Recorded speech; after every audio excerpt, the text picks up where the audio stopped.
In the US, the death of an Indian student has led to a major controversy. A new video is out. It exposes the apathy of the American police. This case dates back to January. It involves a 23-year-old Indian student. Her name was Jaahnavi Kandula. She was in Seattle in the United States. She was hit by a police car, a police patrol car. The officer behind the wheel hit her. Another officer responded. Do you know how? By joking about it, about the value of her life. He said the city will write a check for this loss. The body cam footage has emerged. It shows how crass the police response was. It has triggered a strong backlash. American authorities have launched an investigation. India has expressed concern. Our next report tells you more. Jaahnavi Kandula arrived in Seattle in 2021. She had just left her hometown of Bengaluru. She was pursuing her master's in the US. Like any other immigrant student, she had big dreams. But it all came crashing down on the 23rd of January. Jaahnavi was at the intersection of Dexter Avenue North and Thomas Street. She was crossing the street. That's when she was hit by a car. Not just any car, it was a police patrol car. Behind the wheel was Seattle officer Kevin Dave. The body cam footage of this incident has been released. In the video, one can hear a loud roar from the engine.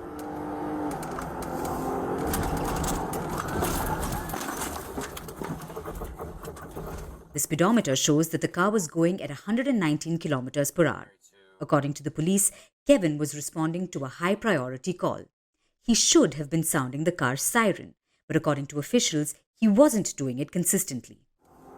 Kevin hit the brakes just a second before it hit Jaahnavi. The car at that moment was going at 101 kilometers per hour. So Jaahnavi was flung far away by the impact, almost 100 feet away from the spot. She was taken to Harborview Medical Center. That's where she succumbed to her injuries. Officials have been deliberating whether to charge the officer. So they sent a Seattle Police Department union leader, Daniel Auderer. Daniel is a drug recognition expert, so he was asked to examine whether Kevin was impaired. Daniel, too, was wearing a body cam. He later called the Guild president, Mike Solon. He was supposed to report what happened, but these were his comments. First, he laughed about the incident. I think she went up on the hood, hit the windshield, then when he hit the brakes, flew off the car. But she is dead.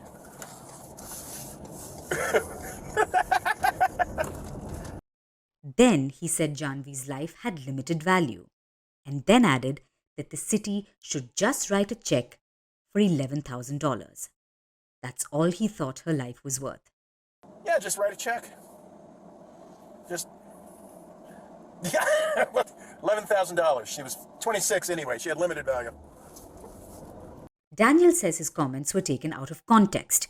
He says his remarks were intended to mimic how the city's attorneys might react to the death. But the comments have led to widespread backlash, from Indian Americans to lawmakers. Everyone has slammed the incident.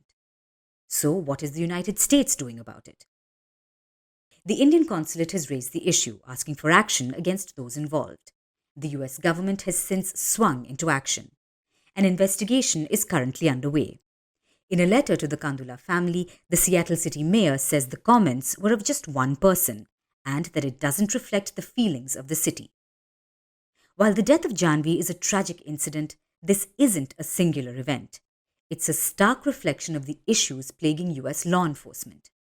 This incident highlights the pressing need for greater accountability, more transparency, and reform within the police force. The US needs to ensure that tragedies like this are not only prevented, but also met with the seriousness they deserve.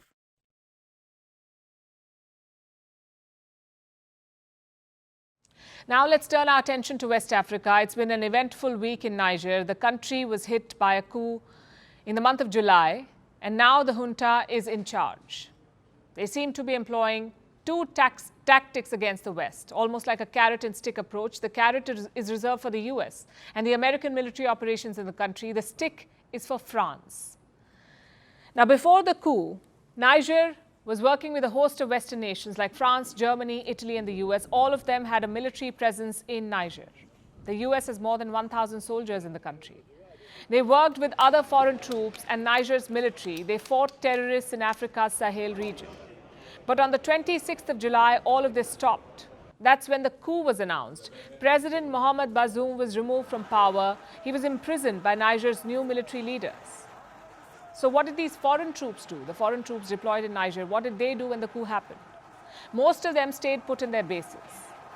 But that is changing now. Reports say American soldiers are back in action. They have resumed their activities in Niger. The US has apparently reached some sort of an understanding with the junta. So US troops are back to conducting drone and crewed missions. Last week, the Pentagon had put out this statement. There is no perceived threat in terms of any threat to U.S. troops and no threat of violence on the ground. This is simply a precautionary measure. So what we're doing right now is the department is repositioning some of our personnel and some of our assets from Airbase 101 in Niamey to Airbase 201 in Agadez. There was no perceived threat. The US troops just left Niger's capital, Niamey. They relocated to what's known as Air Base 201. This is in the center of Niger. And now the Americans are conducting intelligence and surveillance missions from here. They're back to tracking terrorists. But France has a different story to tell. France is in the line of fire of Niger's junta, and they're adamant. They say the French must leave their country. French troops must go. In fact, this has been the call since the coup took place in July. Niger has seen numerous demonstrations against France. French flags have been burnt. The French ambassador in Niger has been asked to leave. He hasn't yet. There are 1,500 French soldiers in the country. They're stationed in a military base near the capital, Niamey, and there have been regular protests outside this French military base with calls for the soldiers to leave. Despite all of this, France has stuck around. Last week, Niger's junta said they were given some assurances. They were apparently told that the French troops would be redeployed and there would be some withdrawal. But the junta voiced concerns on Sunday. It should be pointed out to national and international public opinion that since the announcement of this withdrawal plan, France has continued to deploy its forces in several ECOWAS countries as part of the preparations for an aggression against Niger that it is planning in collaboration with this community organization. The CNSP and the transitional government denounce and castigate this lack of sincerity. These underhand, delaying tactics are designed to dull the patriotic ardor of the Niger people in their fight for the total withdrawal of French troops from Niger. Niger's junta called France's tactics insincere and underhanded. When asked about the junta statement, this is what French President Emmanuel Macron said. A coup since last July has been holding hostage a democratically elected president. France has a simple position. We are condemning it.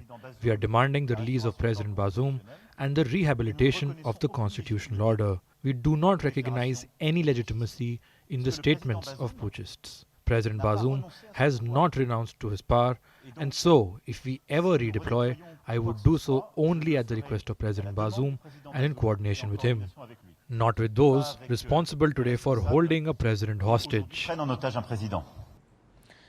While all this was happening, more trouble was brewing in Niamey. Niger's junta arrested a French official last Friday. He was a counselor for French citizens abroad, elected by the French citizens in Niger to represent their interests.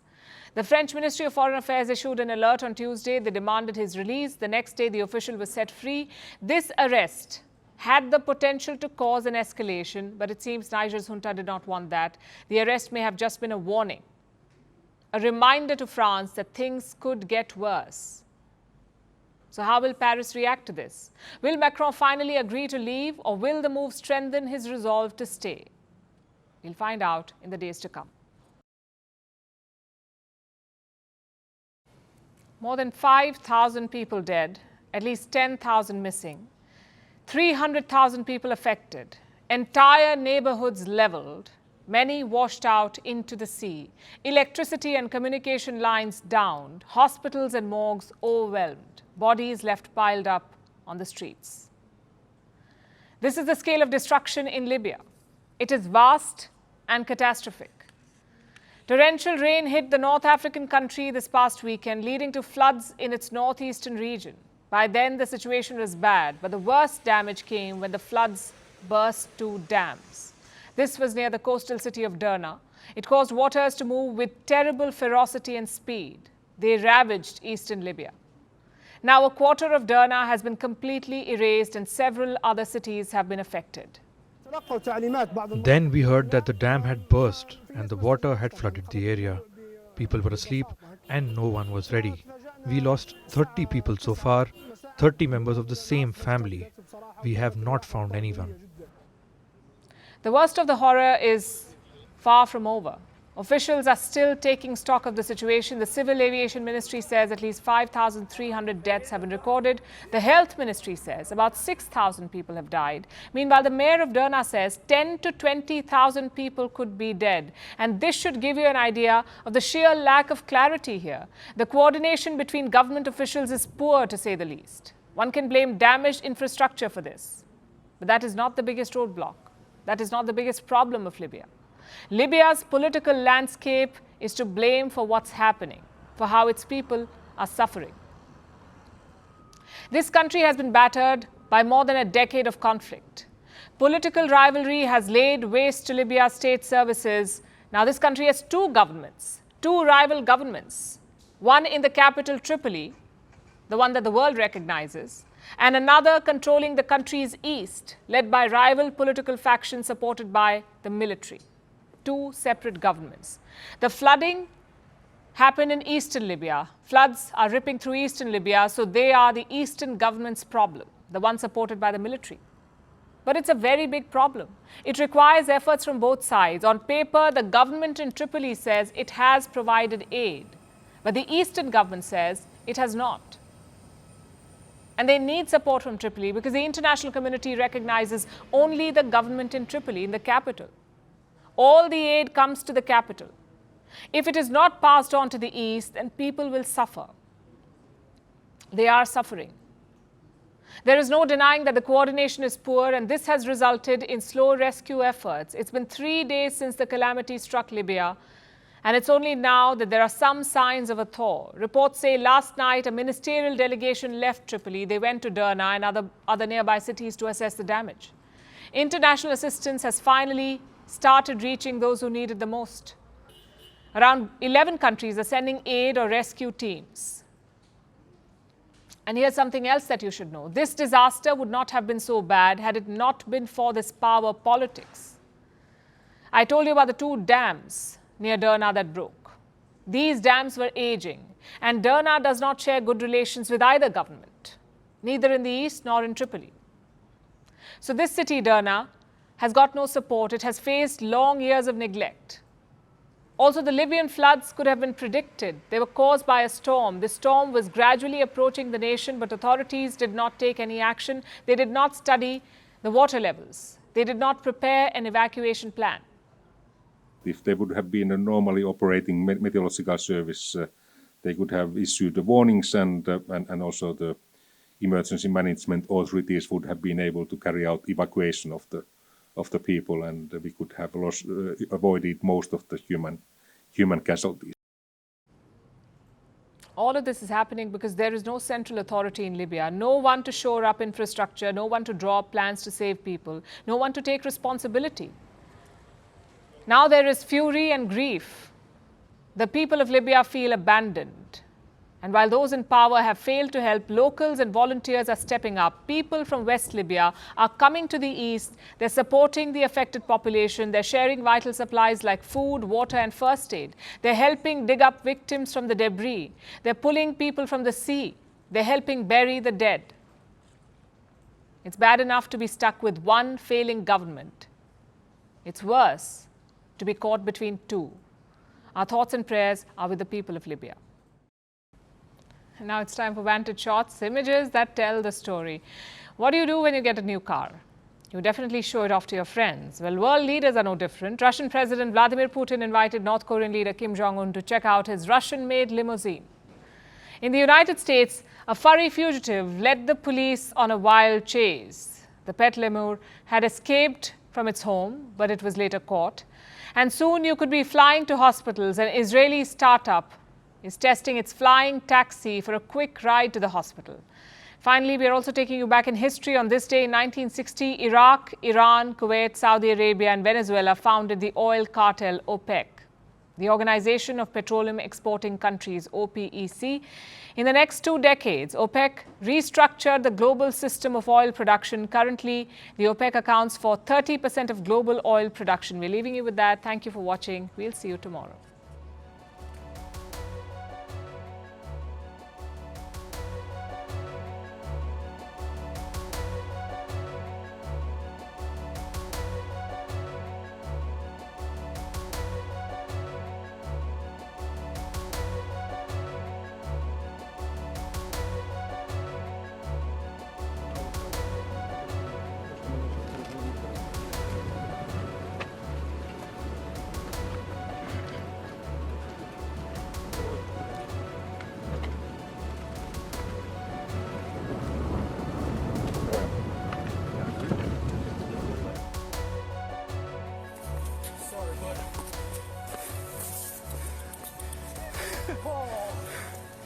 We got this, Frenchie.